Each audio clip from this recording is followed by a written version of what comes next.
Ini guys, saya pada kesempatan ini mau menerangkan suatu program ya atau bahasa interpreter lah. Ya kita mengenal sebagai interpreter ya, di mana interpreter yang kita kenal seperti Python, C dan sebagainya, mana rule dari sintak bahasa tersebut. Nah, tentunya ini bukan sesuatu yang mudah untuk yang pertama baru belajar untuk programming. Di sini saya membuat suatu interpreter versi pseudocode. Jadi kita membuat dengan notasi-notasi pseudocode untuk nanti menyusun programnya. Jadi bukan unsur Python atau notensi, hanya pseudocode di sini memang tidak murni betul-betul pseudocode, tapi mencoba mengambil beberapa aturan di Python ataupun di bahasa C untuk membentuk pseudocode kita. Nah, Anda lihat di sini ya, sebagai contohnya, ini adalah website. Sehingga kalau ini nanti sudah di hosting ke server, saat ini belum. Ya, karena perlu prepare untuk di servernya. Ini contoh, kalau sudah bisa di server, kita tinggal nanti masukkan suatu nama tertentu, ya, nama tertentu, sehingga nanti bisa muncul. Jadi seperti Python online ataupun C online. Oke. Nah, ini pseudocode ini berarti kita nanti instruksi dalam pseudocode ya. Nanti kita ketik di sini, kemudian nanti runningnya akan muncul hasilnya di sini. Oke, nah ini sebagai contoh sederhana ya. Kita untuk mencetakkan pseudocode-nya adalah write ya. Nah, ini kita tulis write, kita tulis misalnya di sini hello world. Nah, ini bisa pertama kan seperti itu ya. Hello world. Nah, ini kan satu pseudocode yaitu kata kuncinya mencetak, terus kemudian ada satu teks yang dibuat dengan tanda kutip, terus tulis hello world. Nah, ini bisa kita langsung running. Ya, kita run kodenya. Ya, maka muncul di sini hello world ya. Nah, ini kalau kita tambahkan lagi di sini sesuatu, right? Ya. Ini bahasa pseudocode. Nah, gitu ya. Nah, terus begini. Lalu ini kita run, ya, maka nanti muncul hello world ini bahasa pseudocode. Oh, satu kurang U ya di sini. Ya, ini kalau ditulis pseudocode ya. Oke.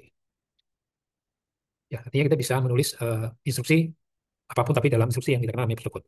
Kemudian kalau kita nyimpan satu variabel yang bisa kita tulis, nah di sini kan kalau ngisi itu mungkin ada beberapa pakai sama dengan ini menggunakan tanda panah sebagai pseudocode, misalkan A sampai dengan 5, ya.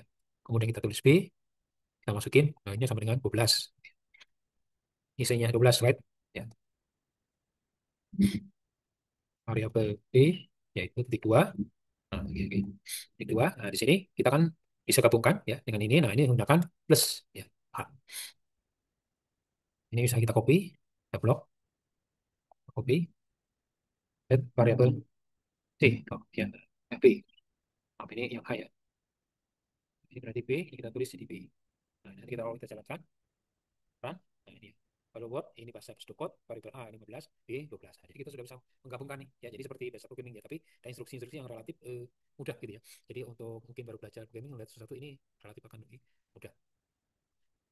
Bagaimana kalau kita mau input data gitu ya? Mau input data, kita bisa tulis ini seperti ini. Right, ya. Misalnya luas segitiga ya, masukin alas gitu ya, alas. Kemudian, nah, untuk input nyimpan variabelnya, kita kasih kunci input adalah read. Nah, jadi, masukkan read ya. Nah, read alas. Kemudian kita tulis lagi sini right tinggi. Nah, kita tulis di sini read tinggi. Nah, kemudian kita masukkan fungsinya luas adalah ya. Nah, di sini salah ala Python ya. Jadi kita nggak perlu definisikan variabel. Kalau kita pakai bahasa C kan harus definisikan variabel. Nah, ini jadi nggak definisikan variabel. Jadi pada saat belajar program nggak usah dipusingkan dengan tipe data gitu. Yang penting nyusun instruksinya aja dulu gitu ya. Seperti itu. Nah, jadi kita tinggal masukkan 0,5. Nah, kalau perkalian saya pakai bintang alas kali tinggi. Ya. Nah, kemudian mau kita tampilkan ini right. Nah, mau kita tampilkan di sini ya. Alasnya berapa? Alas yang tadi di input mau kita coba tampilkan alas, nah, kamu dengan plus ya seperti ini, seperti ini. Ini bisa saya perbesar ya, biar kita lihat alas. Nah, berarti saya masukin sini alas. Nah, terus kemudian gabungan lagi pakai plus, nah, jadi mudah ya. Ya, kita mengisikan tipe datanya apa, tipe datanya kan salah satu sebenarnya juga mungkin yang cukup berat untuknya adalah masalah tipe-tipe data yang berbeda. Nah, ini sudah dengan interpreter yang dibangun ini sudah bisa mengkonversi ya antara tipe pecahan, tipe bulat gitu ya. Jadi mirip Python gitu ya. Hanya di sini nggak perlu menyebutkan yang integer ataupun float gitu ya. Langsung aja ditulis ya. Alas, ini kan berarti tipe bulat ya. Tapi ini pecahan ya. Jadi ini udah pasti hasilnya pecahan. Alas, kemudian kita masuk kita tulis tinggi, ya, tinggi, plus tinggi sama dengan luasnya dua. Luas nih kita masukkan. Ya, seperti itu ya. Nah, sekarang kita jalankan. Nah, ini karena di web ini editornya itu tidak bisa input langsung ya. Ini belum secanggih seperti si online atau printer online ya. Yang editornya bisa langsung input ya. Sehingga di sini dibikin ini menggunakan HTML biasa. Ya, tentunya dibantu dengan socket dan JavaScript ya. Dan Node.js ya untuk mengirimkan kompilernya itu. Jadi interpreternya ini dibangun dengan bahasa Python gitu ya. Interpreternya. Nah, itu dia berada di backend ya, di backend. Jadi artinya kalaupun di server yang bisa meraningkan Python. Kemudian di depannya ini dibangun dengan web ya. Oke, nah seperti ini coba kalau kita coba jalankan. Run. alas, jadi kita masukin alasnya, kita masukin yang misalnya 10 sen.